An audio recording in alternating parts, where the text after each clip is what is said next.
toutes et à tous, bienvenue sur Immédiat Politique. On est content de vous retrouver.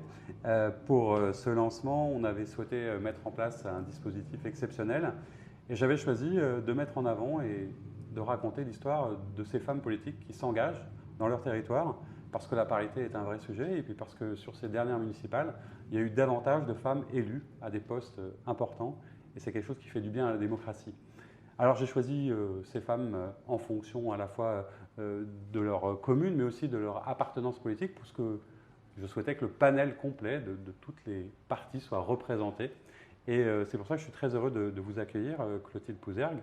Vous êtes maire d'Oulin, conseillère métropolitaine, LR ou quelque chose approchant, divers droite, voilà, c'est l'étiquette qui vous va bien, mais en tout cas plus de ce côté-là que de l'autre côté. Voilà ma première question, moi ce qui m'intéresse toujours, c'est de savoir un petit peu comment est-ce qu'on s'engage, comment est-ce qu'on fait de la politique et comment est-ce que vous êtes arrivé à la fois à vous présenter et à être élu maire d'Oulin. D'abord, merci vraiment Frédéric pour votre invitation. Alors moi je suis rentrée en politique en 2001. Vous parliez de parité, 2001 c'est la première fois pour une élection municipale que les listes doivent être paritaires. Donc effectivement, à l'époque, François-Noël Buffet, qui était maire depuis quelques années, cherchait de nouvelles femmes pour rentrer sur sa liste. Et donc j'ai été approchée par une de ses anciennes adjointes et c'est comme ça que je suis rentrée dans son équipe. On a été élus. Et au départ, moi j'avais encore des enfants petits, je travaillais, donc c'était difficile aussi de pouvoir dégager beaucoup de temps, mais j'avais quand même une mission sur la petite enfance.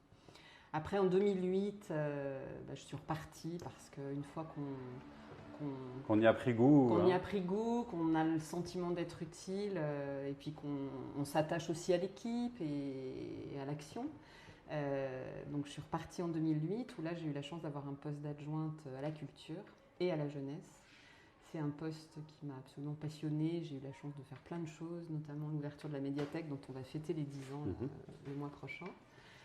Et puis en 2014, là j'ai eu à nouveau une grosse délégation puisque j'avais l'urbanisme, la voirie, les déplacements, le développement durable. Une délégation sans doute très formatrice parce que je pense que déjà François-Noël savait qu'il était touché par le cumul des mandats et qu'il souhaitait que je prenne sa suite. Voilà. Et ça n'a pas été forcément facile d'ailleurs, ce qui fait qu'en fait, vous avez une vraie expérience, mais c'est en même temps la première fois que vous êtes élu maire sur votre nom. Tout à fait. Et ça change quand même pas mal les choses. Ça change les choses. C'est vrai qu'en 2017, quand je suis devenue maire, j'ai eu la confiance du conseil municipal. Mais effectivement, je n'étais pas passée devant la population en tant que tête de liste. Alors que là, effectivement, en 2020, et j'allais dire, ça change tout. L'onction du suffrage universel. Ça change tout, d'abord parce qu'on constitue sa propre liste. Et puis, on a une responsabilité à la fois envers l'équipe et puis évidemment envers la population. Et puis, vous bâtissez du coup votre propre projet.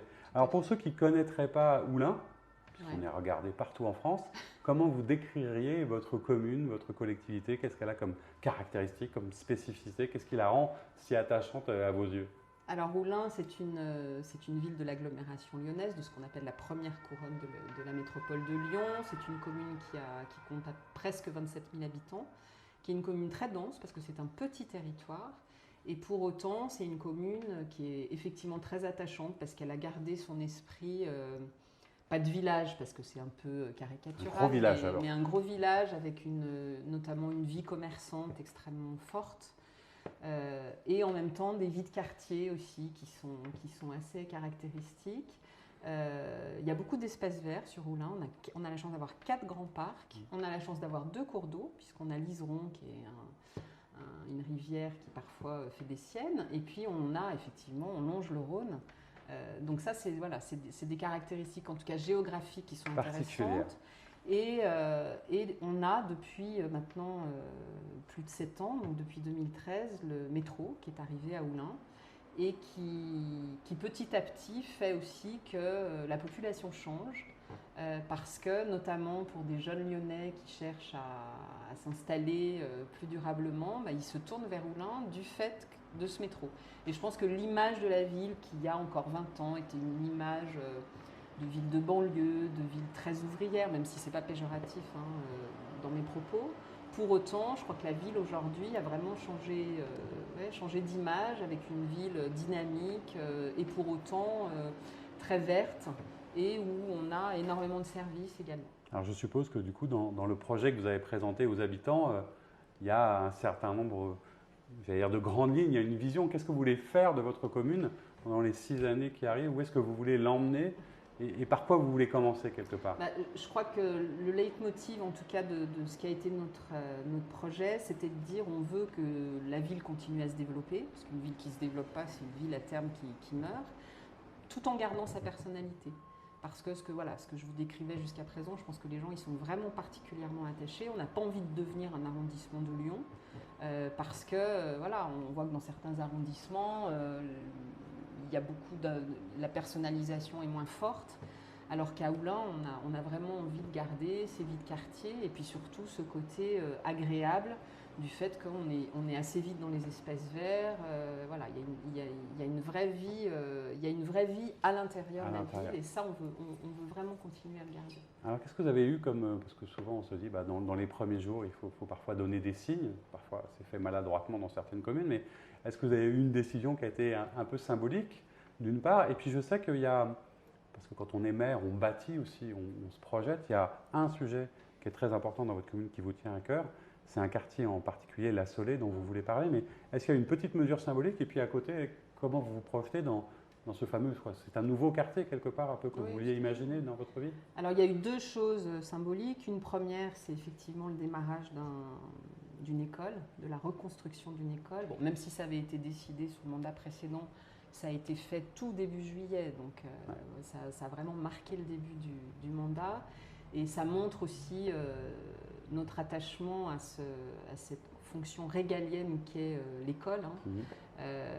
Toute cette partie éducative, le bien-être des enfants, le bien-être des enseignants, c'est quelque chose sur lequel moi je suis très attachée. Bon, je suis enseignante de formation. Oui, c'est ça, j'allais dire, vous avez un a priori.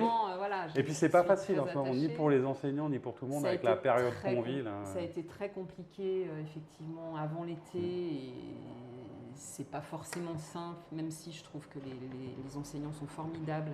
Parce que globalement, ils sont tous motivés pour que les choses reprennent et on sent que ça leur tient à cœur. Donc il faut que nous, on les accompagne pour que ça se passe le mieux possible. Voilà, donc ça a été le premier lancement symbolique, même si effectivement ça avait été décidé au mandat précédent. Et puis l'autre décision qui s'est vraiment positionnée tout de suite mi-juillet, c'est qu'on a fermé, on a piétonnisé une rue du centre-ville. C'était un projet là aussi sur lequel on travaillait depuis plusieurs mois, qui s'est vraiment concrétisé pendant l'été, qui consiste en fait à vraiment apaiser notre centre-ville autour de cette 2e station de métro, puisque je ne l'ai pas dit tout à l'heure, mais vous allez avoir une deuxième station de métro. Le métro arrive en 2013. Là, en 2023, on aura une 2e station en centre-ville, ce qui est une chance formidable pour nous. Mais ça pose aussi du coup la question de l'accès à cette station. On sait qu'on aura énormément de gens qui viendront à pied ou en mode doux. Et il faut vraiment qu'on sécurise les choses. Et ça, c'est un premier signe. Et je suis assez fière qu'on y soit arrivé parce qu'au départ, ce n'était pas forcément gagné. Maintenant, il faut qu'on écoute aussi du coup les conséquences de cette fermeture parce que ça a des conséquences sur la manière de vivre, sur la vie des commerces. Mais pour autant, je pense que c'était vraiment une très bonne décision et j'espère qu'on pourra continuer à travailler en ce sens-là. Alors on le disait, ça c'est du court terme et puis on se projette et il y a des sujets qui vous concernent depuis un certain nombre d'années, ce fameux quartier de La Saulée qui pour le coup parlera davantage aux Lyonnais et aux Oulinois, mais vous avez des inquiétudes en plus. Ce quartier de La Saulée, effectivement, ça fait plus de 15 ans qu'on en parle, plus de 10 ans qu'on travaille avec la métropole qui est propriétaire des terrains. Juste avant la fin du mandat précédent, on a enfin adopté une ZAC, après toute une phase de concertation et surtout, la métropole a donné la concession à un opérateur. Donc on espère être dans l'opérationnel très rapidement. Et moi, mon inquiétude aujourd'hui, mais qui est une inquiétude que j'ai rendue publique, puisqu'au dernier conseil municipal, on a fait un vœu auprès du nouveau président de la métropole, parce que pendant la campagne électorale, on a bien entendu que nos opposants voulaient modifier le projet tel qu'il avait été conçu. Je peux l'entendre, peut-être qu'il y a des choses qu'il faut revoir. Ou adapter peut-être. Ou adapter, mais on sait bien qu'en la matière, il y a eu une concession, il y a eu un contrat passé, et que dès qu'on va modifier le contrat, ma crainte, c'est qu'on repart du temps, sur des procédures notamment administratives, et ça m'inquiète beaucoup. Alors que c'est une nécessité pour votre ville, ce nouveau quartier, il y a des tas de projets, c'est attendu. Et donc c'est 40 hectares, c'est 20 hectares aujourd'hui qui sont des friches depuis... Et ça, les habitants ont souvent du mal à comprendre pourquoi ça reste comme ça, pourquoi ça ne change pas, etc. Bon, j'espère que ça pourra avancer comme vous le voulez. Alors, dans les questions que je pose à mes invités, il y a toujours aussi une question qui fâche. Je ne sais pas, mais voilà, moi, je suis déjà venu dans votre commune et en tout cas, il y a un truc qu'on entend régulièrement. Vous parlez de la 2e station de métro, etc. Il y a une grande rue à Oullins qui est tout le temps, paraît-il, en embouteillage, qui est tout le temps en bouchon. Et j'entends dire que vous voudriez mettre tout ça à sens unique. Qu'est-ce que c'est que cette carabistouille, comme disait le grand Jacques? C'est pas moi qui veux la mettre en sens unique. D'accord. Effectivement, on ne va pas faire de langue de bois. La Grande Rue, c'est une rue qui est assez embouteillée. Il ne faut pas oublier qu'à la base, c'est une départementale qui desservait Lyon jusqu'à Saint-Étienne. Donc, on passait effectivement par la Grande Rue d'Oullins. Évidemment que c'est un problème. Ça, c'est indéniable. Ça ne s'est pas arrangé avec l'arrivée du métro parce que même si aujourd'hui on a moins de véhicules particuliers, on a plus de bus et c'est tant mieux parce que c'est des bus qui amènent les usagers à la station de métro. Pour autant, voilà, ça crée effectivement des bouchons qui sont quand même assez considérables, surtout aux heures de pointe. Donc on a commencé à travailler notamment avec les services de la métropole et avec des bureaux d'études sur des modélisations. Pour avoir des pistes de solutions quand même. Et puisque ça fait des années qu'on entend dire il faut mettre la grande rue en sens unique, voilà, moi j'ai demandé qu'on le modélise dans un sens ou dans un autre. Alors on est bien d'accord, on laissera passer les bus. Et la modélisation aujourd'hui, même si on n'avait pas forcément besoin de modélisation pour nous le dire, mais ça nous confirme ce qu'on pensait, c'est-à-dire qu'on embolise complètement le reste de la commune. C'est en fait, ça déporte les... Notamment au pont d'Oullins, qui est déjà une zone qui est quand même très compliquée. Et puis surtout, même si on sait qu'à terme, quand on fait des grosses modifications comme celle-là, on a un peu moins de véhicules, en tout cas sur ce secteur-là, on en aura toujours. Parce qu'il faut bien qu'à un moment donné, un certain nombre de gens traversent la commune pour X raisons. Et ça veut dire qu'on embolise complètement d'autres quartiers qui ne sont pas faits pour avoir des centaines et des centaines de véhicules.